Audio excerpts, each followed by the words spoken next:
Gerçi Şarkı Türkistan'da nurgun joylar Xitoy virusi sebebidan taqılıb qalgan bolsa-mu, ammo Xitoy doiralarining Uyg'ur yoshlarni davomli ishlashga qistaganligi jazmlashtirildi. Xitoy ijtimoiy taratqularda tarqalgan sinalg'u ko'rinishida Sharqi Turkistonning Xotandagi Yipak zavodida qul bo'lib ishlagan va o'xshash xizmat formasi kiygan yosh Uyg'ur o'g'il-qizlari ko'rsatilgan. Ilgari Xitoyning majburiy emgakini oshkorlagan bir kishi mundaq dedi: Bu xil zavodlardagi ishchilarning ko'pinchisi jazo lagerlaridan ilib kelingan. Ular kuniga 13 soat xizmat qiladi. Ular har oyda 500 yuan yoki uningdan oz maoshga ishlashga majbur bo'ladi. Ularning ba'zilari ma'lum mazgil haqsiz ishlash sharti bilan jazo lagerlaridan qo'yib berilgan mahbuslar. Xitoy doiralari Sharqi Turkistondagi jazo lagerlari siyosatidan keyin majburiy emgak siyosatini yo'lga qo'ymoqda.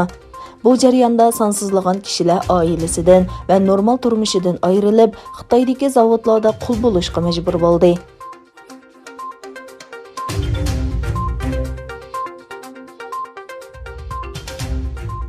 Türkiye Tashqi ishlar ministri Mavlud Çavuşoğlu 27 noyabr Niyamida o'tkazilgan Islom hamkorlik tashkiloti Tashqi ishlar ministrligining yig'inida so'z qilib, Uyg'urlarni tilga olgan.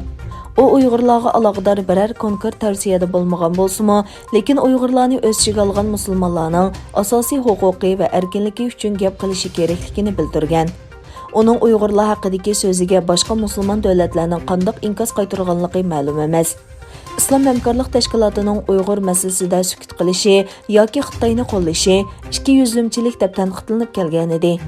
Anadolu agentligining xabar qilishicha, Çavuşoğlu har yili 15 martni islomfobiya, ya'ni islom o'shmanligiga qarshi turish kuni deb bekitishni qo'llaydiganligini bildirib, buningdan boshqa biz Uyg'urlar, Rohingyalar, Siprusdagi turklar, Gretsiyadagi turk musulmonlar osonliqlar, Jammu Kashmirdagi qarindoshlarimiz, Yevropadagi musulmonlar va boshqalarning asosiy huquqi va erkinligi uchun gap qilishimiz kerak degan.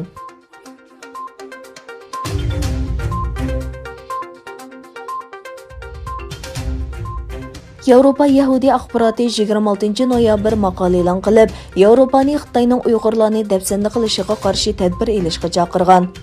Yevropa Xitoyning Uyg'urlarga qaratgan kishilik huquq dafsandichiligiga qanday inkos qaytarishi kerak mavzuliq bu maqolani Yevropa Yahudi axboroti nomli mazkur xabarlar agentligining bosh muharriri Yossi Lemkovich qalamga olgan.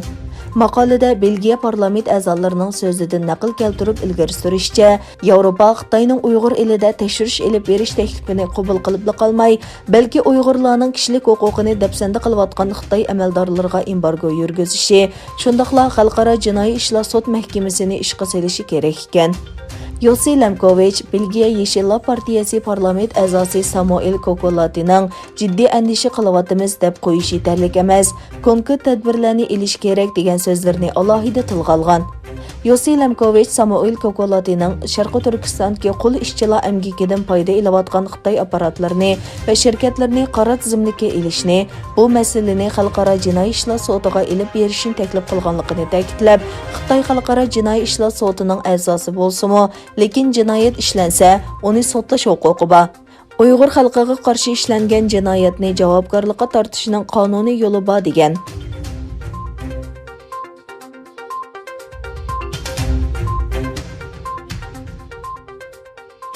Xitoy Wuhan virusining Wuhandan ilgari Ispaniya va Italiyada ko'rilganligini o'tirg'a qo'ygandan keyin Dunyo sog'liqni tashkiloti buningga norozilik bildirdi. Dunyo sog'liqni tashkiloti Wuhan virus Xitoyda o'tirg'a chiqmagan deyishining bir ko'z bo'yamchilik ekanligini aytdi. Wuhan virusi tunji qatim paydo bo'lgan Xitoyda davlat taratqullari virusning to'nglatilgan yemakliklarda bu davlatga kelgan bo'lishi mumkinligini va yuqumning izining ilgari Ispaniya va Italiyada ko'rilganligini o'tirg'a qo'ydi. Xitoy Kompartiyasining axborot organlaridan biri bo'lgan Xalq gazetida e'lon qilingan dokladda COVID-19 virusi Xitoyning o'tir qismidagi Wuhan shahrida boshlanmadi.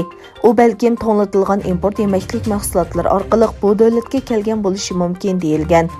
Dunyo sog'liqni tashkilotining jiddiy ishlar mutaxassisi Mike Ryan Beijingdan kelgan xabarga qarata, bultur 12 oyda tunji qatim bayqalgan Wuhan virusining Xitoyda ko'rilmaganligini aytishning ko'z bo'yamchilik bo'ladiganligini o'tirg'a qo'ydi. Ryan Janvada o'tkazilgan doklad berish yig'inida so'z qilib mundaq dedi: Siz tadqiqotingizni tunji insonda ko'rilgan yerdan boshlashingiz kerak.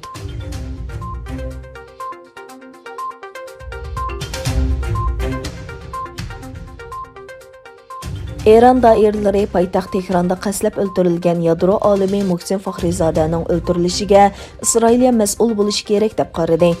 Eron amaldorlarining bayonotida Davlat mudofaa ministrligi tadqiqot va yangilik yaratish organining boshlig'i bo'lgan yadro fizika olimi Faxrizodaning qaslab o'ldirilishiga Tel Aviv hukumati mas'ul deb ko'rsatildi.